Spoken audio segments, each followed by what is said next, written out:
दोस्तों, शांति का अनुभव एक अद्भुत अनुभव होता है।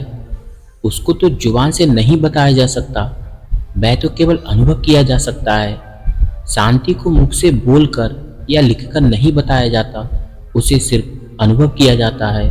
और जब तुम मौन रहकर अपने ध्यान में उसको अनुभव करोगे, तभी तुम्हें उसकी सही असलियत का पता चलेगा कि आखिर मौन क्या है। तो दोस्तों, आज की जो बौद्ध कहानी मैं आपको सुनाने वाला हूँ, इस कहानी के अंदर आपको मौन रहने का एक ऐसा तरीका पता चलेगा। इसलिए दोस्तों, कहानी के अंत तक जरूर बने रहिएगा। तो चलिए दोस्तों, कहानी को शुरू करते हैं।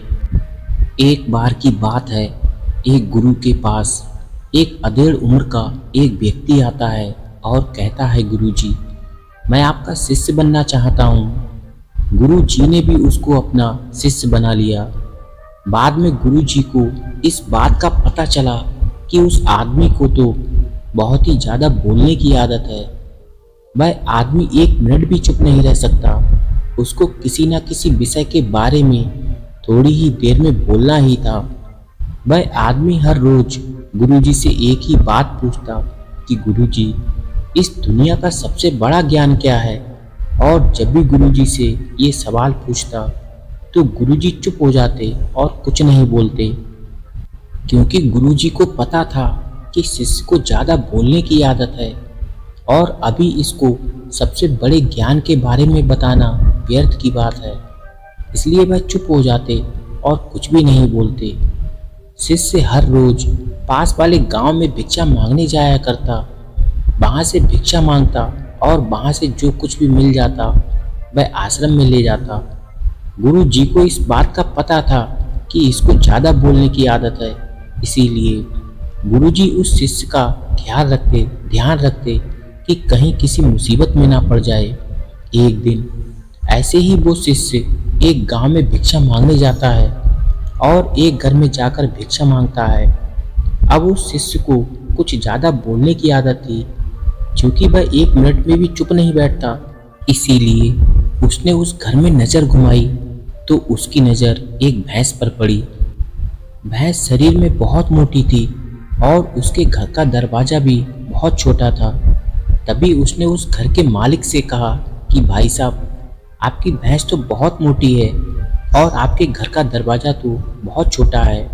यदि ये भैंस मर जाए तो इस भैंस को दरवाजे से बाहर कैसे निकालेंगे।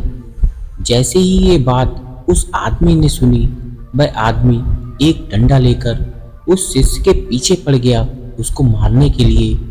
लेकिन शिष्य वहां से भाग खड़ा होता है। अब भला कोई आदमी अपने घर के नुकसान के बारे में कैसे सुनता, वह भी एक शिष्य के मुख से।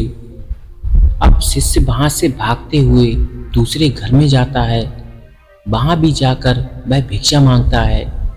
वहां पर भी उस घर में नजर घुमाता है कि किस विषय में इस घर के मालिक से बात की जाए। तभी सामने एक औरत बैठी थी। उस औरत से बस इतना कहता है कि आपने अपने हाथों में कितनी खूबसूरत चूड़ियां पहन रखी हैं। यदि आपके पतिदेव मर जाएं तो आप इन चूड़ियों का क्या करोगी। वह औरत भी उस शिष्य पर बहुत गुस्सा हुई और वह डंडा लेकर उसके पीछे पड़ गई। उस औरत ने कहा कि एक शिष्य होकर अपने मुख से ऐसी बात बोलते हो। एक तो मैं आपको भिक्षा दे रही हूँ और ऊपर से आप मेरे पति को ही मार रहे हो। ऐसे करके उस औरत ने भी उस शिष्य को अपने घर से निकाल दिया। अब शिष्य को तो वह आदत थी, वह तो कई बार पिट चुका था, लेकिन उसकी आदत छूट नहीं रही थी। अब शिष्य को उस गांव में कोई भिक्षा नहीं मिली। ऐसे ही शिष्य सोचते सोचते एक गांव से दूसरे गांव जा रहा था। जब वह जंगल में पहुंचा तो एक जगह उसे मानव खोपड़ी दिखाई दी। तभी उसने सोचा कि यहाँ भला किसकी मानव खोपड़ी पड़ी हुई है। उस मानव खोपड़ी के पास जाता है और पास जाकर देखा कि वह खोपड़ी तो बोल रही है। और उस खोपड़ी ने कहा कि भाई, तुम कौन हो।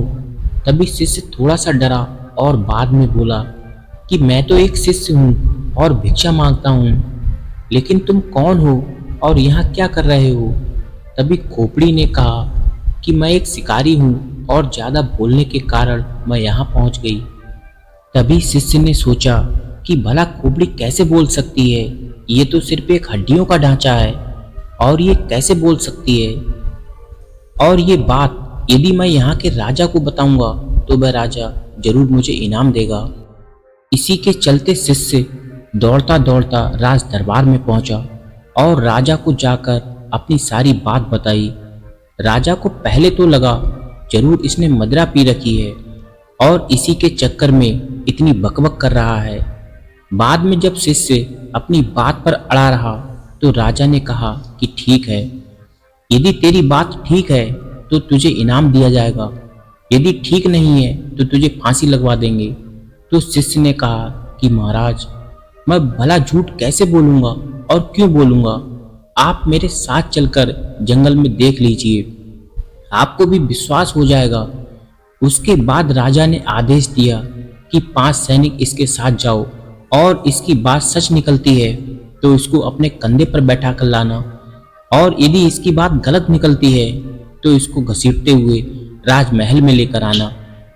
अब जैसे ही 5 सैनिक वहां पर गए तो खोपड़ी वहां पर तो पड़ी थी, और जाते ही उस शिष्य ने उस खोपड़ी से पूछा कि तुम यहाँ कैसे पहुंचे।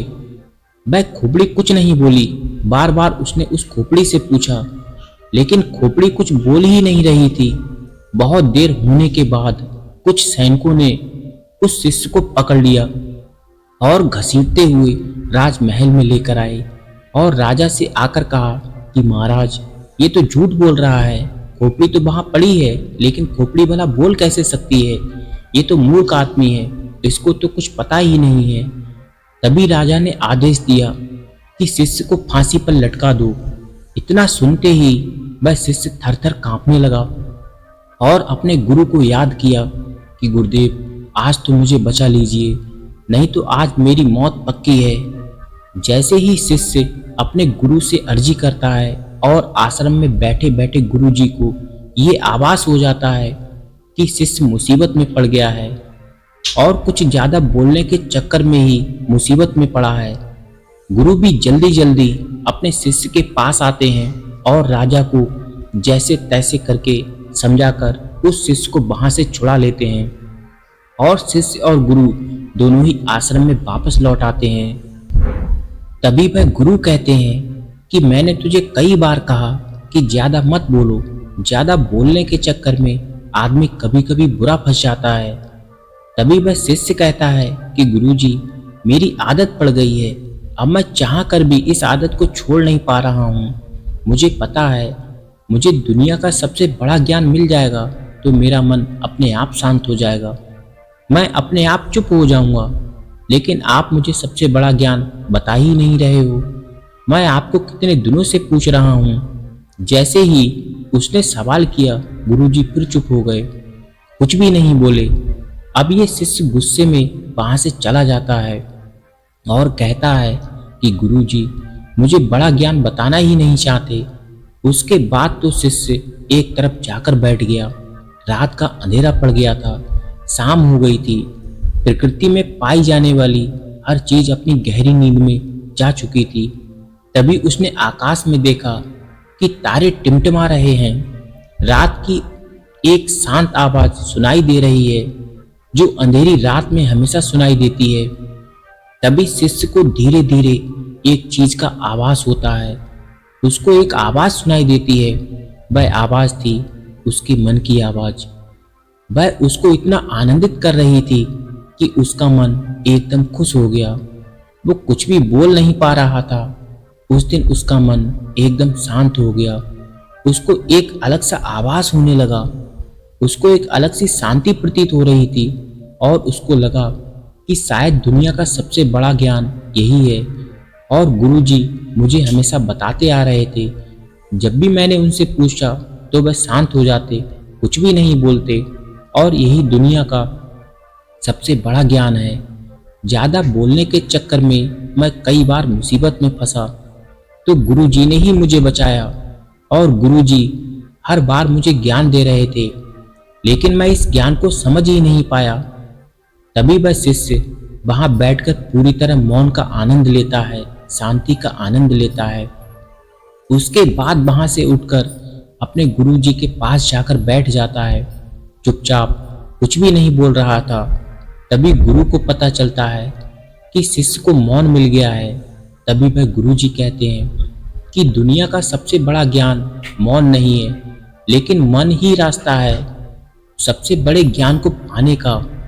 सबसे पहले हमें मौन होना पड़ेगा, तभी हम सबसे बड़े ज्ञान को पा सकते हैं। उसके बाद वह गुरु जी कहते हैं, इस दुनिया का कोई भी शब्द मौन से बड़ा नहीं हो सकता। मौन एक तपस्या है, मौन साधना है। इसको हर कोई व्यक्ति धारण नहीं कर सकता, और जिसने भी धारण किया वह दुनिया के सबसे बड़े ज्ञान के चरम पर पहुंच गया, सबसे बड़े सुख के चरम पर पहुंच जाएगा। उसके मन में किसी भी तरीके का कोई सवाल नहीं रहेगा, सब सवाल खत्म हो जाएंगे, कुछ भी नहीं बचेगा, केवल और केवल शून्य बचेगा, एक बिंदु बचेगा। उस बिंदु में ही जलता है असली ज्ञान का दिया। उसके बाद वह शिष्य कहता है कि गुरुजी, आखिर मौन कैसे रहें? जब भी मैं ध्यान करने बैठता हूँ मन एक जगह लगता ही नहीं। मेरे मन में हजारों के हजारों विचार उठते हैं, हजारों सवाल चलते हैं। जब भी मैं मौन होने की कोशिश करता हूँ उतने ही ज़्यादा मेरे मन में विचार आते हैं, उतना ही मन और भी ज़्यादा बाचाल हो उठता है। इसमें मैं क्या करूँ? इसके बाद गुरुदेव ने कहा कि मेरी बात को ध्यान से सुनो। जब ध्यान करने बैठो तो मन को किस तरह शांत करना है एक छोटी सी कहानी से समझो। एक किसान था, वह गुरु के पास जाता है और कहता है, गुरुजी, मेरे जीवन में बहुत काम काज हैं, मैं काम कर कर के थक जाता हूँ, मुझे कोई समाधान दीजिए। उसके बाद भी गुरुजी उस किसान को एक जिन्न देते हैं। उस जिन्न को अपने घर ले जाओ और उस जिन्न से जो भी तुम बोलोगे वह काम एक कर देगा। लेकिन हाँ, एक बात का ध्यान रखना, इसको खाली मत रखना। यदि इसको खाली बैठा दोगे तो ये तुम्हें खा जाएगा। किसान ने कहा, गुरुजी, खाली बैठने का तो सवाल ही नहीं है मेरे पास। इतना काम है मेरे पास कि पूरी जिंदगी ये जिन्न व्यस्त रहेगा। उसके बाद वह किसान उस जिन्न को लेकर अपने घर चला जाता है। लेकिन जिन्न हर काम को बड़ी ही जल्दी कर देता है, और जब खाली होता तो किसान ने पड़ोसियों के भी काम कराने शुरू कर दिए। लेकिन फिर भी वह जल्दी जल्दी काम खत्म कर देता, और काम खत्म करके उस किसान से कहता कि मुझे जल्दी काम दे दो, नहीं तो मैं तुम्हें खा जाऊंगा। किसान इस चीज से परेशान होने लगा। वह वापस उस जिन्न को लेकर उन गुरुजी के पास पहुंचा और कहा कि गुरुजी, आप इसका मुझे समाधान दीजिए। ये तो बड़ा ही जल्दी, बहुत ही जल्दी काम को कर देता है और मुझे खाने को कहता है। तभी वह गुरुजी उस जिन्न को, उस आदमी को लेकर उस खेत में आते हैं और जिन्न को कहते हैं कि एक बांस का डंडा लेकर आओ। वह जिन्न बांस का डंडा लाता है और गुरुजी उसको खेत में गाड़ देते हैं। उस डंडे को रोक कर उस जिन्न को कहते हैं कि जब भी ये किसान तुम्हें कोई काम को बोले और जब काम खत्म हो जाए तो उस डंडे पर चलना और उतरना। तुम्हारे पास जब कोई काम ना हो तो तुम ये काम करते जाना, डंडे को इस सिरे से उस सिरे तक। तुम्हारे पास काम ना हो तब करना। ये सुनते ही किसान बहुत खुश हो गया, क्योंकि उसको समाधान मिल गया था। अब जिन्न के पास कोई काम नहीं रहता तो वह डंडे पर उतरता और चढ़ता, और वह किसान को परेशान भी नहीं करता। और यही करना है हमें ध्यान के वक्त। ध्यान में अपने मन को सांस के साथ बांध देना है। जैसे ही सांस बाहर जाती है उसके साथ मन को बाहर, और जैसे सांस अंदर जाती है और मन को अपने अंदर, धीरे धीरे इसका अभ्यास करते जाएं। धीरे धीरे आपका मन शांत होते जाएगा। और ऐसा नहीं है कि तुम्हें केवल ध्यान के टाइम ही ऐसा करो। जब भी तुम कुछ काम कर रहे हो, कहीं जा रहे हो, किसी से बात कर रहे हो, उस समय मौन रहकर अपनी सांस पर ध्यान दो। अपने मन के अंदर की आवाज पर ध्यान दो। अपने मन की आवाज को सुनो और सांस को अपने मन की आवाज के साथ जोड़ दो। धीरे धीरे आपका मन पूरी तरह शांत हो जाएगा। और जब भी कभी बोलना पड़े, किसी को जवाब देना पड़े, तो याद कर लो क्या बोलना है। और उसके बाद कम से कम 5 सेकंड तक रुक जाओ। उसके बाद ही अगले को कुछ जवाब दो। इससे तुम्हारी ज़्यादा बोलने की आदत भी कम हो जाएगी। और जब तुम्हारे पास बोलने के लिए 2 बातें हों तो उनमें से एक ही बात बोलो, और जब तुम्हारे पास बोलने के लिए 3 बातें हों तो दोनों में से केवल एक ही बात बोलो। और धीरे धीरे ज़्यादा बोलने की आदत भी चली जाएगी, क्योंकि हमारे मन को शांत करने से पहले चुप तो रहना ही होगा, जुबान को बंद करना ही पड़ेगा। धीरे धीरे जब तुम्हारा मन शांत हो जाएगा, ज़्यादा बोलने की आदत भी छूट जाएगी, क्योंकि तुम्हारा मन शांत होगा तो तुम खुद शांत हो जाओगे। शांति का अनुभव एक अद्भुत अनुभव होता है, और जब तुम मौन रहकर अपने ध्यान में उसको अनुभव करोगे, तभी तुम्हें इसकी सही असलियत का पता चलेगा कि आखिर मौन क्या है। अब वह शिष्य मौन का महत्व समझ चुका था, जान चुका था।